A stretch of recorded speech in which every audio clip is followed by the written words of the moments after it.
Bom dia.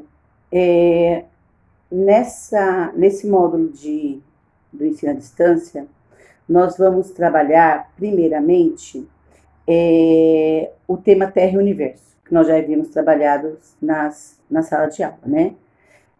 Vocês não vão fazer a fase da Lua, vamos construir alguns conhecimentos novos, vamos observar de novo as questões da influência da Lua no nosso dia a dia.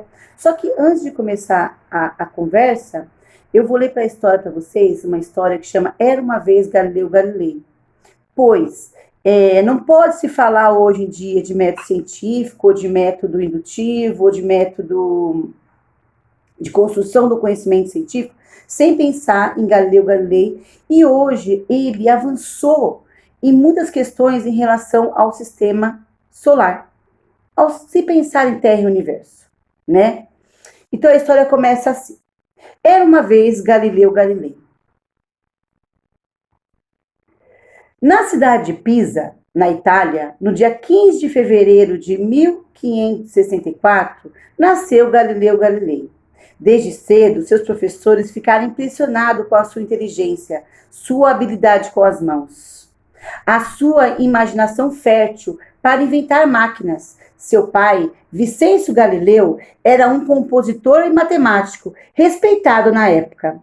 Mas, apesar de ser um homem de cultura, Vicêncio não gostava que seu filho perdesse tempo lendo os livros de matemática, pois achava que só a medicina daria ao filho um futuro de prestígio e de conforto. Sua mãe, Juliana, compartilhava com o esposo a mesma preocupação. Mas Vicêncio, não sei o que fazer mais. Galileu está novamente trancado ao quarto, olhando as estrelas e fazendo aquelas contas. Preciso falar com ele, respondeu o marido. Já é tempo de largar essas bobagens, de ficar pensando no futuro. Ele pensa que vai chegar aonde com isso? Quando Vicêncio entrou no quarto e viu Galileu, para passar o mesmo sermão de sempre. Viu que o filho estudava um livro muito interessante e lia em voz alta. A Terra é um ponto imóvel, cercada de céu por todos os lados. As estrelas, são fixas na esfera celestial e elas são 33. De repente, Galileu parou, pensou um pouco, pegou umas folhas e começou a rabiscar os números. Olha, quantos dias tem um ano? Pensou em voz alta. 365. Então são 365 vezes que o sol nasce e se põe. Será que é mesmo o sol que se move ou será que somos nós? Chega, chega! Gritou o pai do Galileu com um gesto bruto. Jogou todos os livros no chão, desviando o raciocínio de Galileu. Não quero mais saber de você mexendo com essas coisas. Você entendeu, meu filho? Naquele momento, apesar de ter 17 anos, Galileu atendeu ao pedido do pai. Preferia não discutir. Na obediência, mas durou pouco. Galileu, durante muito tempo, não conseguia deixar de parar de pensar na geometria, no movimento dos corpos celestes. Cabeça de cientista é assim, vive funcionando. Certa vez, quando ele estava lá na Catedral de Pisa, Galileu começou a observar as lâmpadas que pendiam no teto. Contando as suas próprias pulsações, ele conseguiu perceber que a lâmpada oscilava em intervalos iguais. Não importava o âmbito, a amplitude do movimento. Essa descoberta de Galileu foi a base da invenção dos relógios de pêndulo, que foram muito usados no século XX. Quanto ao pai dele, ainda tentou várias vezes insistir que ele parasse com essa mania de estudar. Mas a persistência de Galileu foi mais forte. Ele atravessava dias e noites observando os livros, até que Vicêncio, seu pai, finalmente resolveu parar de implicar com ele. Deus queira, meu filho, Deus queira que você ache um emprego nessa sua profissão, pois não direi mais nada, Agora, se passar fome, o problema é seu. E isso era tudo que Galileu queria ouvir. Logo, as suas pesquisas foram tornadas conhecidas pelo mundo todo. Um famoso geômetra, Guino Ubaldi, recomendou Galileu ao patrocínio de Giordano de Mediel, um amante das artes e das ciências, que pertencia a uma família muito famosa. Quando Galileu tinha 25 anos, Giordano de Mediel ofereceu-lhe o emprego de professor de matemática em uma universidade. O salário era baixo, mas o novo trabalho dava a Galileu a chance de aprofundar nas suas pesquisas, e ele aceitou sem pensar duas vezes. Galileu não era um professor comum. Sua primeira aula já foi bem diferente dos outros professores. Ele convidou seus alunos para um passeio lá na Torre de Pisa. Chegando lá, ele pediu para os alunos sentar à relva, enquanto subia sozinho lá no monumento. O suspense entre os colegas era grande. Enquanto tentavam adivinhar o que o novo mestre pretendia, Galileu fez um sinal com a mão. Lá do alto, deixou cair duas esferas. Uma pequena e a outra 5 vezes maior. Ele, naquela época, ensinava-se assim, que coisas menores caíam depois, coisas maiores caíam primeiro. Mas, ao contrário do que todos pensavam, as duas esferas caíram ao mesmo tempo ao chão. Pois é, disse Galileu ao descer, das duas uma, ou a lei que conhecemos está errada, ou é a natureza. Explicou. Há uma força chamada gravidade. Ela que age sobre os corpos, sobre todos os corpos. Ela o atrai para a Terra. Teoricamente, se lançarmos do alto da Torre de Pisa uma bola de chumbo e um fiapo de lã, as duas deveriam cair com a mesma velocidade. Pode ser, interrompeu um aluno, mas não é isso que acontece. Não acontece porque o ar, ele oferece resistência à lã, ao contrário do chumbo. Se não existisse ar, aconteceria. A experiência que vocês acabaram de ver é prova disso, ou não é?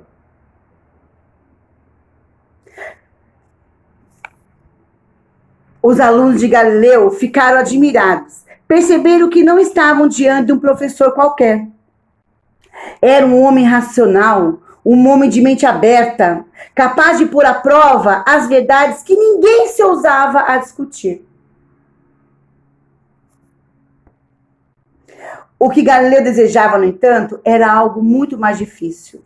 Os sábios daquela época costumavam estudar ciências em livros escritos há séculos antes, como os tratados de astronomia, feitos na antiguidade por Ptolomeu e Aristóteles, que dizia que a Terra era o centro do universo. Eles falavam isso. Galileu queria mesmo contestar o modelo geocêntrico. Geo quer dizer Terra, cêntrico, centro. Naquela época explicava que a Terra era o centro do universo. Mas para isso precisava imaginar uma outra alternativa que explicasse o movimento da Lua, do Sol, das estrelas. Ele tinha ouvido falar de um certo Nicolau Copérnico, que imaginava um sistema solar diferente, um sistema heliocêntrico, aonde hélio é Sol, cêntrico, centro. Então, para Nicolau Copérnico, o Sol era o centro do universo. O Sol ocupava o centro do universo e a Terra girava em torno dele. Só que a Terra fazia 2 movimentos, o de rotação e o de translação. O de rotação, em que a Terra girava no seu próprio eixo, durando um dia, e o outro de translação, que a Terra girava ao redor do céu, que durava um ano, 365 dias. Era o mesmo que Galileu pensava. Acontece que naquela época, as pessoas não gostavam muito de pessoas que pensavam. Não gostavam muito dessa tal pesquisa científica. principalmente a Igreja Católica, que era muito poderosa e não aceitava que dissesse ao contrário do que ela havia ensinado. Para os que tivessem coragem de discordar dela, criaram uma coisa chamada Congregação da Inquisição, também chamada de Santo Ofício, cuja principal tarefa era fazer com que as autoridades do Papa fossem respeitadas, punindo aqueles que desafiassem. Em 1600, a Inquisição condenou à fogueira o monge George Bruno, que só porque defendia o sistema heliocêntrico e existia vida em outros planetas. E Galileu já sabia o que era a verdade oficial da Igreja. A Terra é um ponto imóvel. A Terra é o centro do universo. As estrelas são fixas na abóbora celeste. As estrelas não servem para os seres humanos só ficarem olhando. O firmamento gira em torno da Terra. Para a Igreja, aceitar a possibilidade de haver outros mundos iguais à Terra seria contradizer a Bíblia. Dizer que poderia existir outros planetas, outros homens, diminuiria a importância do Papa. Por isso, e para não ter que reconhecer que havia ensinado coisas erradas durante muitos séculos, a Igreja fiscalizava bem de perto os trabalhos dos cientistas, matemáticos e astrônomos. Disfarçado de padre, de alunos, os jesuítas assistiam às aulas de Galileu Galilei, lá em Pisa. Mas Galileu era cauteloso. Só ensinava nas aulas a doutrina pertinente, guardando as suas ideias para discutir apenas com um pequeno número de alunos, seus discípulos mais chegados, e alguns correspondentes por carta. Um dia, Galileu foi convidado para lecionar na Universidade de Pádua, na República de Veneza. A Veneza, com a sua riqueza conquistada graças ao seu comércio marítimo, por respeito ao papado. Ali, a igreja não era tão influente e o ambiente era mais liberal. Galileu mudou-se para casa, uma casa ampla, e começou a dar aulas particulares para complementar o salário. Casou-se com Marina Gambá, uma de suas alunas, que lhe deu 3 filhos. Mas o professor Galileu não tinha muito tempo para a mulher e Marina saiu de sua vida tão depressa quanto entrou. Durante o período que ficou em Pádua, Galileu se correspondeu com John Kepler, astrônomo alemão. John Kepler, ele era apaixonado pelos céus também. Foi ele que descobriu as órbitas dos planetas, que são formas elípticas, e formou a lei dos movimentos planetários. Kepler aceitava o modelo heliocêntrico. Ele e Galileu trocavam várias expressões e observavam, através de cartas, comprovavam as suas teorias, mesmo tempo, em Pádua, na cidade da Itália, e outro em Praga, capital da República Tcheca hoje. Kepler também foi autor do livro de ficção científica de que tem notícia, O Sonho, em que conta a viagem à Lua. Com isso, ele pretendia popularizar a ciência, aproximando-a do grande público. Em 1609, em Veneza, Galileu tomou conhecimento de um novo invento, o invento holandês, que permitia ver objetos à distância, no aumento de 3 vezes. E, imediatamente, ele retornou a Pádua, trazendo tal material que precisava para construir a tal luneta. Em pouco tempo, Galileu aperfeiçoou o instrumento, aumentando de 3 para 30 vezes a capacidade de ampliar as imagens. Era o primeiro telescópio que havia sido construído. O primeiro telescópio foi construído por Galileu Galilei. Isso fica para outra aula. Galileu tinha muitos planos para esse brinquedinho dele. E sabe o que ele fez? Convidou todas as autoridades para examiná-lo, dizendo que era para observar o mar, observar os navios que vinham lá de longe. E assim, os navios inimigos, eles percebiam bem antes deles chegarem à costa. No dia 25 de agosto de 1609, na Praça São Marco, bem no centro de Veneza, enquanto o povo cumprimentava em torno do palanque, os nobres cardeais tiveram a oportunidade de examinar tal invento de Galileu Galilei. O Donde, o maior autoridade de Veneza, gostou tanto que nomeou Galileu professor perpétuo da Universidade de Pádua, com o maior salário que algum professor já havia recebido em toda a sua vida. Galileu instalou o telescópio no jardim de sua casa, mas é claro que ele não queria ver navio nenhum. O que ele queria era estudar o céu. A visão aumentava da lua, por exemplo, demonstrava que ela não era perfeita, como pensavam as pessoas. Eis a prova, disse Galileu Galilei. Eis a prova, disse aos seus discípulos. As manchas escuras que vemos na superfície da lua são sombras de montanhas, o que mostra que ela não tem luz própria, mas que recebe luz de outro astro. Continuando as suas observações e cálculos, Galileu chegou à conclusão de que a Lua gira ao redor da Terra, e a Terra e a Lua giram ao redor do céu, como pensava lá atrás Copérnico. Assim, escreveu uma carta para Kepler. Ele escreveu uma carta falando das suas descobertas, e Kepler lhe respondeu que havia chegado com as mesmas descobertas, só que por outros métodos. Era dever de ambos torná-la pública. Mas Galileu preferiu continuar seu trabalho em segredo. Sozinho, ele descobriu ainda as 4 luas de Júpiter, os anéis de Saturno, a fase de Vênus e as manchas solares. Embora estivesse muito seguro em Veneza, Galileu resolveu voltar a Roma. Tentar convencer os sábios da igreja. Eu creio na razão, afirmava ele. Se não acreditarem em mim, acreditarão no telescópio. Galileu expôs suas teorias e explanou durante meses a decisão do Papa sobre as suas pesquisas. Pensando que a igreja o apoiava, publicou seus artigos na língua italiana, mas alguns na língua do povo, porque antigamente os trabalhos científicos eram escritos somente em latim, língua geral usada pelos cientistas. Mas a Inquisição não gostou nada disso. Não gostou que o povo tivesse acesso ao conhecimento de Galileu. E, em 1613, Galileu declarou publicamente as suas convicções. Estou certo de que o céu é o centro do universo e que a Terra gira ao redor do céu.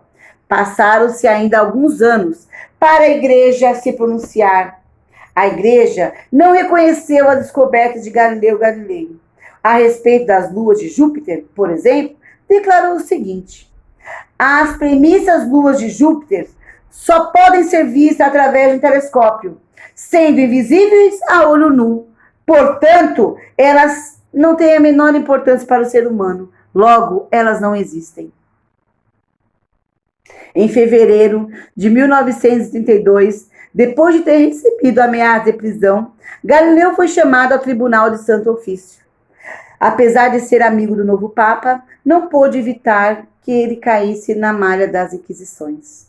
Diante de tal intimado a comparecer, na presença de seus interrogadores, Galileu sustentou as suas ideias. Estão certo que dizia as escrituras sagradas?